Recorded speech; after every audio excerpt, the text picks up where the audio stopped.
いい練習をすること。ただし練習は試合につながること。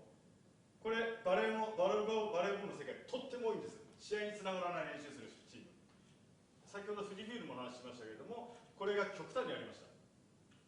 ものすごい極端にありました。何回も僕ミーティングで、スタッフミーティングで、選手とミーティングで話してないんですが、スタッフミーティングの中でその練習は絶対バレーボールにつながらないです。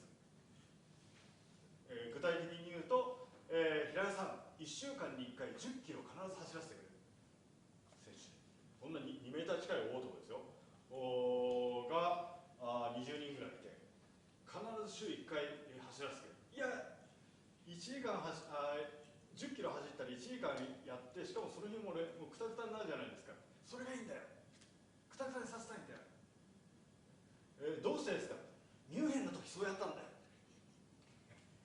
いや今ミュンヘンじゃないですよ。今全然ミュンヘンじゃない。それを持ち出すのやめましょうよ。その1時間内でクタクタにしますから。